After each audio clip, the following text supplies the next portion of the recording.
Welcome to the Glow Up, fabulous conversations with innovative minds. Today I'm talking with the Innovation Girls, a group that I am just incredibly fond of.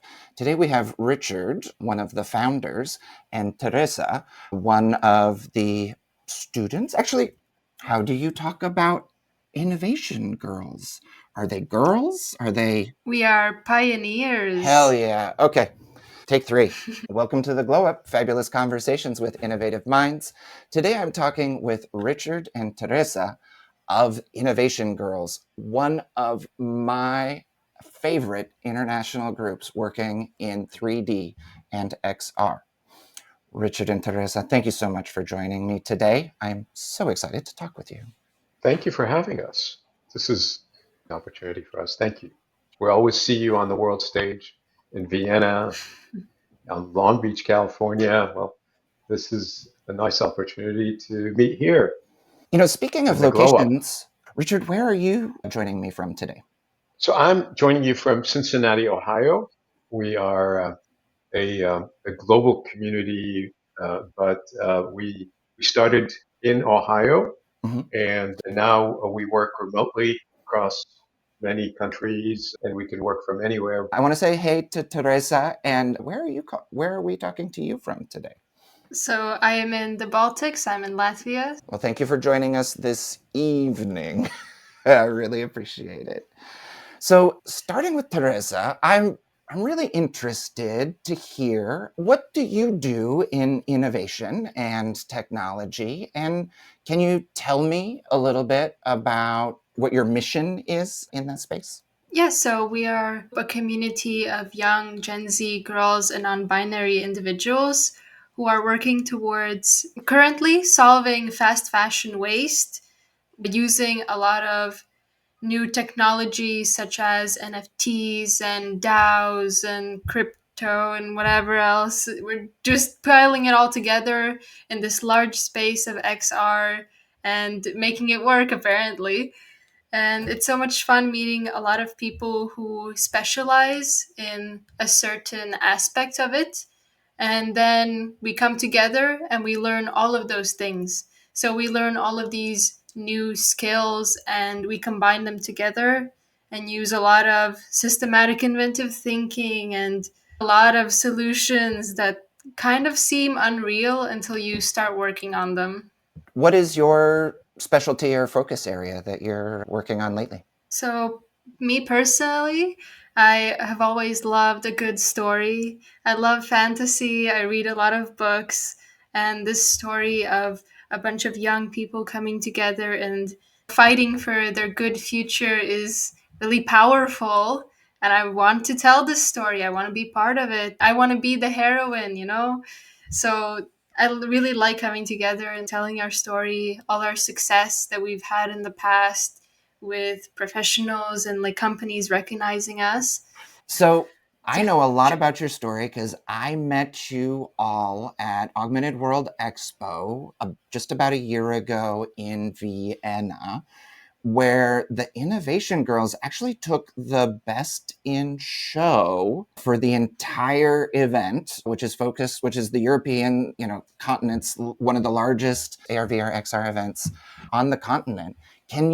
Richard, maybe can you tell us a little bit more about the mission for Innovation Girls and how you went from an idea in Ohio to winning awards on the international stage? Thank you, Nathan. I want to take you a little bit back to the origin story. I tell the world I'm a husband, father of two young girls, also an engineer, and I've worked in the engineering world in the innovation space for some of the biggest companies out there, from Nissan to Unilever.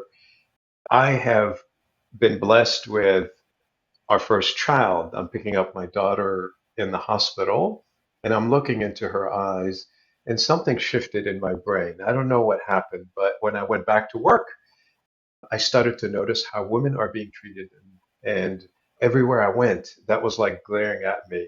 And I was comparing notes. I would come back home to my wife and say, "Rita, we've got to do something about it. This is unfair." And she would look at me and put her finger right there. She's like, I told you so. I've been talking to you for years, but you don't listen until your daughter is born. And it was a very stark moment, especially when our second daughter was born. We both decided to quit our corporate jobs and go on this journey of finding the right business model that can help us bring this change we want to see in the world. So, yeah, that's the origin story.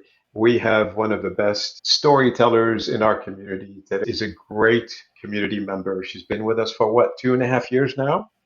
Close. Yeah, pretty much. Yeah. She's been on the world stage in the best XR expos in the world, won awards with her teammates.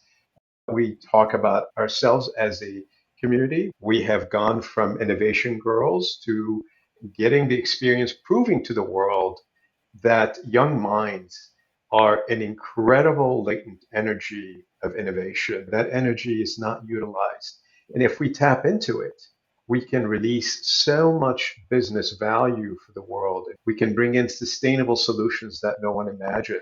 We can bring change to society and go from the big problem of decades of investing only 3% of all funds that going after new businesses to, and 97% of all the money that goes into funding startups is going to the men, which is a huge problem in our society. We are going in a direction where we can solve, and we can do it by bringing in a huge community of young women into a new economy. I'm speechless. I heard, and I'm going to have to get some more details on this, but what I just heard was that you noticed this problem with essentially gender inequity in the workplace, spawned to this idea of sort of transforming education, kind of building global communities, exploring new economic models, and creating,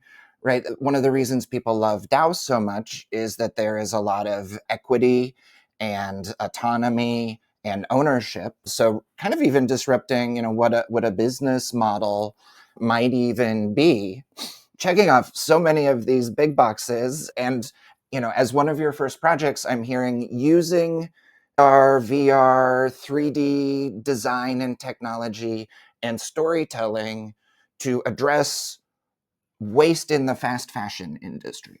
There's like so many global initiatives, causes, ideas here. Wow. First off, congratulations.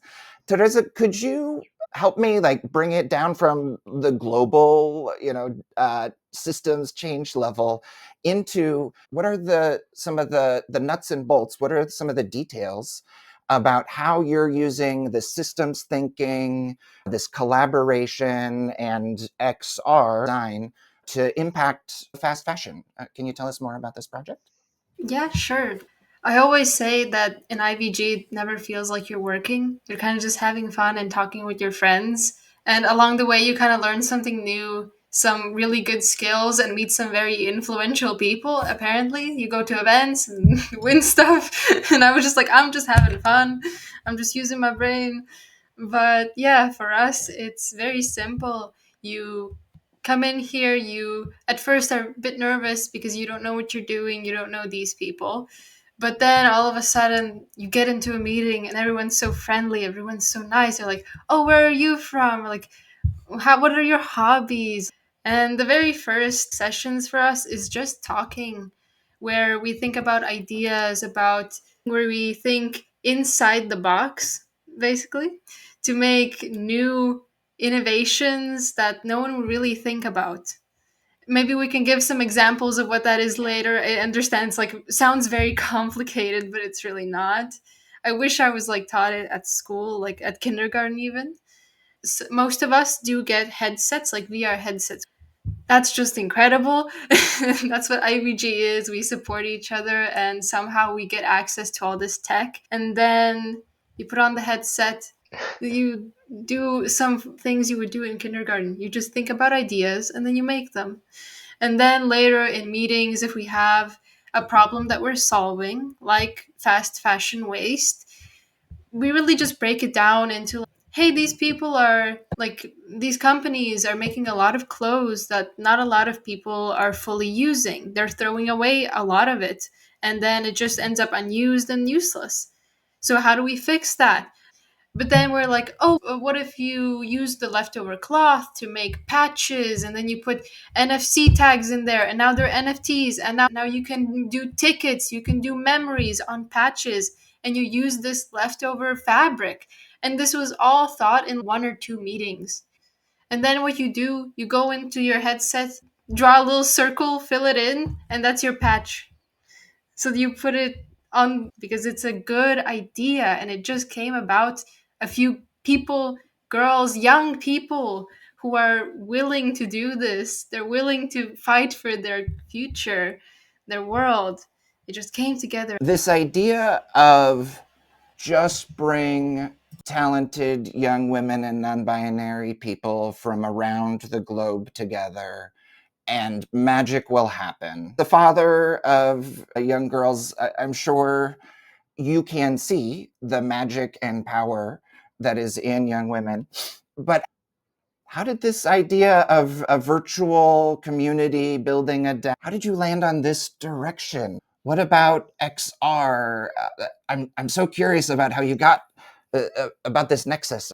It's interesting. This is an awesome question because, company building standpoint, it's never a linear process, which is fascinating. Some of us think that it's going to be one trajectory, but we start with a purpose and then stumble on solutions that give us the right shortcuts. For example, how do we bring true design to young people? And we were talking about taking the CAT system with a learning curve of about a month to become a really good CAD designer to Gravity Sketch. So when Gravity first launched, we were like, oh my God, the aha moment was like, we're on this trajectory. And it became the perfect tool to shortcut and shorten that learning cycle to an hour or two where somebody gets into her headset and starts 3D modeling in virtual reality all around her in a natural way. And it's such a breakthrough because now Ford and GM and Nissan, all of these companies are now using virtual reality to also bring their design cycle from 5 years down to 1 year kind of thing. So it's really creating ripple effects in big curves. But we caught on early on and said, look, we can equip this young generation with the latest tools, and XR could be the game changer for us. That's when we decided we're going to invest in XR Tech. We're going to purchase it. We're going to send it to their homes wherever they are in the world, and we're going to stay up to date. So Tereze has now the Oculus 3, the latest one with AR, and we're looking at the future of the evolution of these glasses where you and I are going to be wearing a very light pair of glasses and we're going to enter worlds like the Roblox world that we just talked about, or different marketplaces that we're creating in the metaverse to display our solution for fashion and promote a lot of the designs that we're creating in this world. So essentially, we're getting ready for people to walk into our worlds in a gamified way, experience what the teams are designing. And I'd love for Tereze to start telling you the story about how we learned from designing for the biggest companies in the world, like Meta. We worked with Meta. We worked with Procter and Gamble in the U.S., in Poland. We worked with General Electric, and we went on a journey with them. I wasn't part of the original solution, Yes. though. Yeah. So yeah, we started looking at sustainability in the workplace, and we focused on K-cups. How can we solve the problem of K-cups? And do you want to tell us, Therese, what was the final result for the GE project? 140,000 employees. They hired us as part of one of the teams. It was about 50 teams that set up. Could you share the news? Yes, so I believe we got first place, right? Okay. Yeah, we got first place. So out of all of those teams, we were the best. And so we spent a lot of time in meetings, like thinking about how we can make these K-cups even more sustainable than they are, and actually make it beneficial for the employees to do the recycling. It's not just like, oh, it's good for the environment, but like, hey, you actually gain something from this, because that's how you motivate people to actually do it. And so our final solution was that all of these K cups, when they were recycled, they would be turned into tokens or coins in an app where an employee could pick a 3D design that they could then put into a 3D printer, which would use the K cups and put them through an extruder that would make them into 3D filament. So then the K cup that they used and recycled now becomes some type of design that they would use. For example, like pencil holders on their desks, something like that, where it's actually useful. They can also do it for their own private stuff. The possibilities are endless. So they were really motivated to actually take it seriously because of how much waste was produced just in the cafeteria as well. I'm really glad that they accepted and were receptive to this idea. Maybe Richard has something more to add. Yeah, what I love is how you designed the 3D worlds for them to get them to walk into them. And one of the designs that her teammates created was a big patch in the ocean, which is a realistic problem we have, plastics that are floating in the ocean. And we had them get into their avatars and walk on the plastics in the ocean to get to the shore and to look at the problem that we're facing. So it was a visceral experience for the employees of GE. That so we brought them on this journey with us, and then we went from this room to another room where we ideated together. So we brought them into the experience, and the team used their inventive thinking methodology, their design thinking methodology, game thinking to work together and innovate with GE employees. They loved it. This whole idea of an XR immersive experience to bring awareness, to innovate, and to finally produce a solution that is a Web 2, Web 3 combination, a mix of the two. And the company loved it because they thought of it as an income stream. Why not? Why would you just waste stuff if you can make money off of it?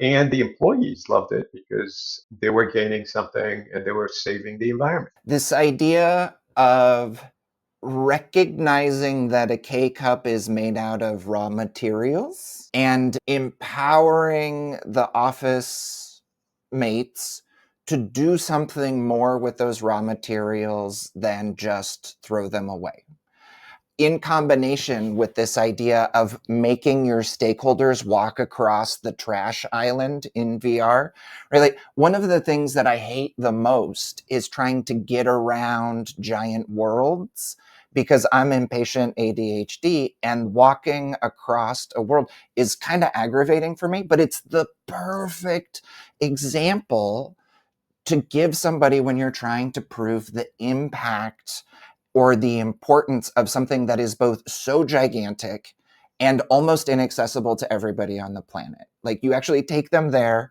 you put them on it, you make them trudge across it to see how big it is, and then you're like, hey, but that's resources. Hey, but that's desk swag. Hey, but that's like awards and pencil holders that you could be putting, and it turns environmental responsibility into literally stewardship of resources. It's such a frame shift. I don't honestly think you get to that level of like outside the box thinking if you don't include all of those pieces. And I'm usually uh, advocating the other direction, right? Like, it doesn't have to be comprehensive for it to have value. It doesn't have to be every single thing in order to be an interesting experience, app, or whatever. But I think both the really strong innovation and the end-to-end vision for how it could be is really what makes that such a compelling, winning, best out of 50 international competitors kind of idea. So cool. And thank you for going detailed in there. Seeing all of the different technologies, all of the different innovations in that cloud, to me, really helped me understand this group that I've been in love with for a couple of years now. So now that we've talked a little bit about the journey to now, I think we should talk about dreams. and where you're headed. Richard, maybe starting with you, what's a big goal or a glow up, a noticeable transformation that you're working on this year with the Innovation Girls? So we started as a for-profit LLC with Innovation Girls. We believe that if we are going to leave a message, a legacy for these young women, is to have them think of themselves in for-profit organizations, as for-profit businesswomen. And we have been compensating them at the rate of an average of $20 an hour, plus $30 an hour for that same hour in IVGU coins, essentially stock business. So we were preparing ourselves as an LLC to make that shift into the Web3 world of the DAOs, the decentralized autonomous organizations. Is can speak to the fact that not only are we buying the technology and sending it to her, but we were also sending cash and supporting her journey as she contributed to every project. And now, when we looked at the LLC world, we were sitting down with lawyers talking about how can we have millions of young girls around the world as shareholders in the traditional business model. And it was literally a nightmare, impossible. And they were constantly putting us down on the idea of bringing in shareholders and young girls as shareholders in a business. So we looked at the DAO 2 years ago when it became popular, or when 4,000 companies were established. And we looked at the failures, which taught us a lot about how we can avoid these problems.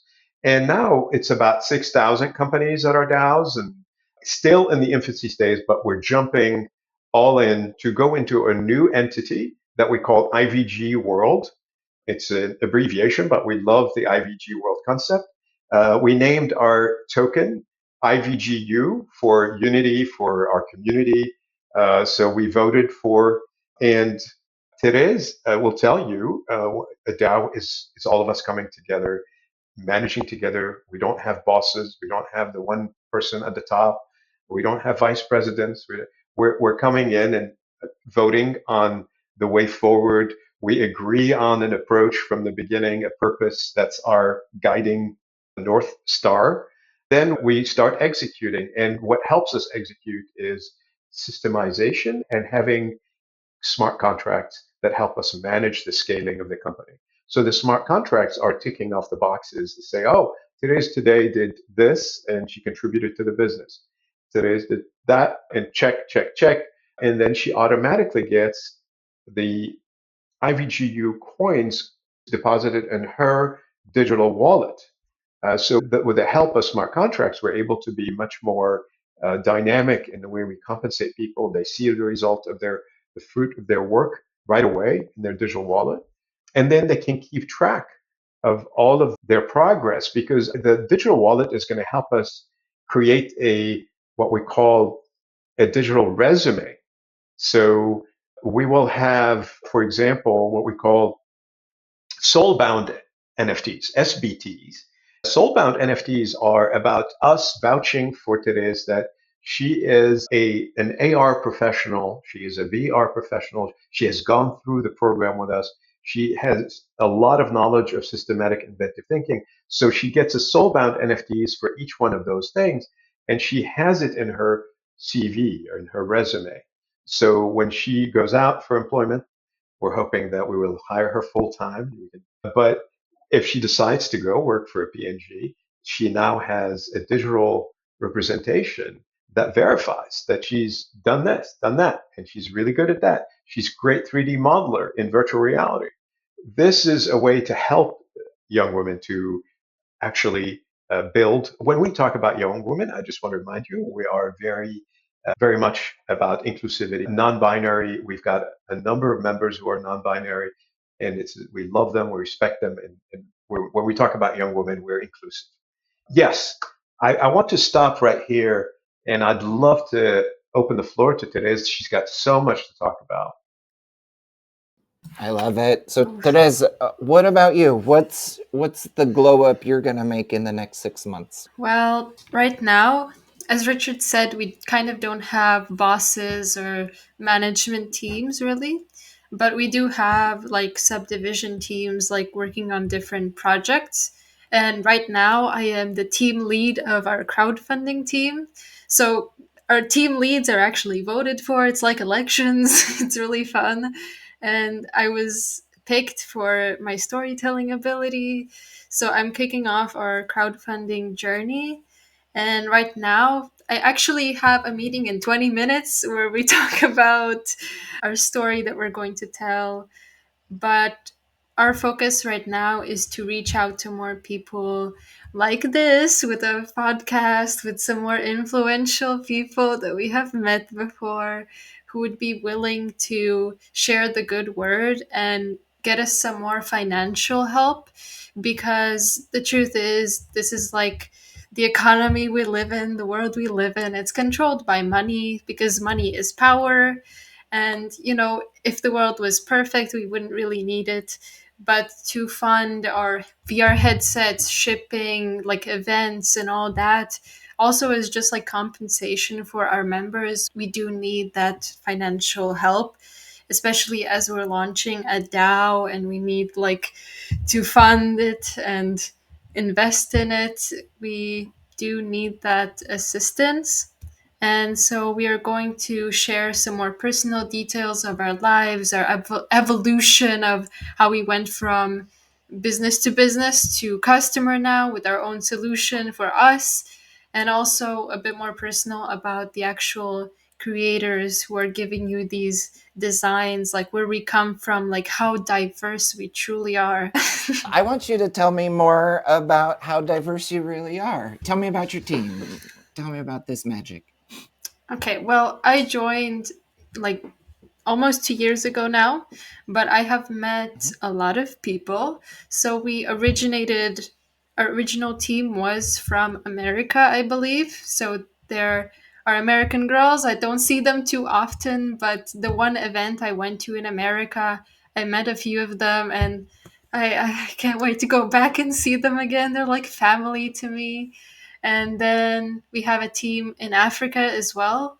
They have some struggles with internet, with shipping and customs and all that, but they're getting through it and they're still active members of our community, which is just incredible. And we're all over Europe. We have members in Asia, I believe, as well. And recently we have young girls from Poland. This time around they weren't as like fluent in English, so we had our already two established Poland members kind of bridge the gap. So it was very fun because they're all like very bright. They're younger than me and I got to be a mentor this time around. We had to talk slowly and guide them through everything, but I felt so proud when I saw their final work. It was like I couldn't ask for anything better. The stories they have shared, the things I've seen them done, it's so incredible. And yeah, I just think this community is a dream. I don't know. It feels unreal. I'm so glad I Great pushed for job. that a little bit. Yeah, thank you. All right. So, launching a DAO and a Kickstarter sounds like a lot of work. I'm glad, Richard, you've got your best teammates working on it. What's the best way that people can learn more or get engaged, either with IVG or with the Kickstarter? You can find us on IVG.world. That's our main site. And we're on Instagram, we're on Facebook, we're on TikTok, we're also on LinkedIn. So you can find us on LinkedIn. We will be sharing the Kickstarter details, hopefully, when you have this podcast ready in a few weeks. Yeah, we would love to give you all the details. We very much appreciate the support right here. Yes. So let's make sure that we get those links and we'll totally include it in the show notes and we'll put it in all three of those places. With all of these things that you're building for and all of these corporate and consumer projects that you've got going on, is there anything that you're looking for this year? Either network, things to learn, people to connect with, funders, crowdfunders? Yes, we are looking for growing our community. So we're targeting families who have young girls between the age of 12 and 28. We want to invite them in as DAO members, take them on this journey with us, and we want the parents to invest in us as well. So we're hoping that the crowdfunding campaign can help us bridge the gap and see how families can really see us for who we are, invest in not only young women's future in general, but in their own daughters, and be able to help us grow and glow up. And Teresa, as a rising star and young professional in the XR space, how about you? Well, I'm always in the mood for meeting new friends. I feel like with this project and every single next one that comes around, you always get to see so many different points of view of the world because you can travel, you can meet people, but you will never truly know what it is like until they have almost. And it's just so inspiring as well because it keeps me coming back. It's fun, it's nice, and to continue all these projects and to make sure we have more people joining. We do need that financial support, but I would also love for more professional or specialized people to come and maybe mentor for us, because a while ago at an event we also met an incredible 3D designer, and we like connected on LinkedIn, and he was like, yeah, I would love to come mentor for you. And so we had like a few weeks where he just shared some information, some useful tips for working in Blender, and I improved so much. And like it was incredible. Like I wish we had like more people like that who were so forthcoming and willing to teach us. Oh my goodness. So generous. I love the idea of like, I would like to make more international friends and see their art in VR. What an amazing way to get to know someone. I love that it seems like you have this predisposition to being a global citizen now. You sort of see the whole world as your community. So bravo there, Richard. Teresa, I know that you've got important business meetings coming up, so I think we have to start working on wrapping up. One of the things that we talk about on the Glow Up is this idea of good ideas, in order to make it, need to have some sort of impact. They need to be delivering value. And Teresa, I'm very curious, what is it like when you're working on a project, when you're learning something, when you're doing these, when you're building these new skills, exploring these new projects and competition?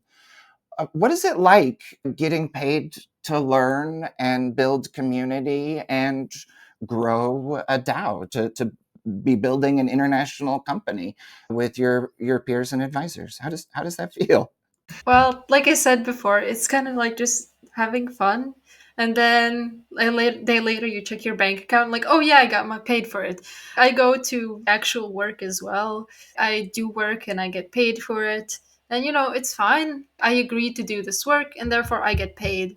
But with IVG, it's like hanging out with your friends and then you get like free lunch. You're like, it's on the house or something. It's such a good concept and it keeps everyone coming back, even if they're new or like not really connected with the community. Because we have some members who are on a hiatus or they're focusing on studies. They can't really participate in every single meeting, but when they come back and they get paid fairly for it.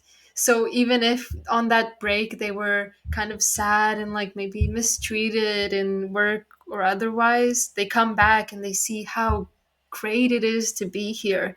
I feel like it's another motivator to keep us like around as well, but also to keep it sustainable.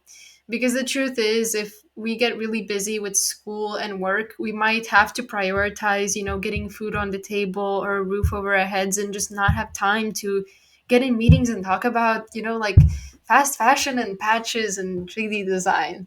So the fact that we come here and we're doing something that our parents see worthwhile, that the world sees worthwhile, and we also get to say like, yeah, I'm 16 and I make this amount of money doing the same job as you. Like it's pretty cool. It is so cool. I'm so honored to be surrounded by great minds. I feel young and they're giving me a new life to hang out and talk about innovation and innovate together. This final solution that we're launching the DAO with is really our solution to the world. We are creating an Uber for seamstresses concept. So it's a platform for a world that has seen a decline in the seamstress business. We are bringing that back in a powerful way and combining it with the concept that Therese just talked about, the patch designs and bringing in NFC tags and technology that connects the Web 2 world to the Web 3 world. So we're taking the Uber concept and we're bringing it into Web3 in a whole new way that creates value for your sweatshirt as it comes into your closet and keeps going up in value instead of going down in value and going underground when you get rid of it. So we want to have a different trajectory for our clothes as we read the way we interact with them, the way we create value for them, and the way we bring in fashion designers, older women who are good as seamstresses, and we give them opportunities to make money as well as, and hopefully bring them in as members of our DAO. So imagine young members and older members coming in, and everyone is working together to bring our community in this learn to earn model and to bring in the value of our IVGU stock ownership. So everyone will benefit, everyone will contribute. It's the new Uber model. I don't want to put down the old Uber model, but it's a different way of bringing community together. This is us. We focus on the heroine journey. It's not the hero's journey. We're working on the heroine's journey to bring in a whole new level of business models that are Web3 enabled. I can't think of a better spot, Richard. Put a pin in our conversation today. This idea of empowering our younger generation of women and non-binary people to then reach out to other generations and help bring them into a tech-enabled future. I hear so much of the world of work has moved into the gig economy. So whether it's Uber or deliveries, other sorts of services, the idea that you might have a number of jobs, that you might have a number of income streams, and that you might have this digital identity that could move between them seamlessly, gathering perks and revenue and NFTs, tokens along the way for contributing and building and growing the community. Such a lovely vision of the impact that technology can have. And I am so thankful that we here on the Glow Up can share this story of out of the box and in the box thinking that is changing the rules and really empowering the next generation of creatives, of technologists, of business leaders, and that you're paying them already, I think shows how powerful and empowering a project like this could be. I really am so glad to get to learn more about it and wish you all the luck with your upcoming launches. It sounds like a really busy fall. Thank you, Nathan. It's been a pleasure talking to you. Yeah, thank you so much, truly. It's been like talking to friends. Truly. I think the episode title is going to be When Revolutionary Business is as Fun as Talking to Friends. It's true though. Hey, I'm not going to argue. You're the expert.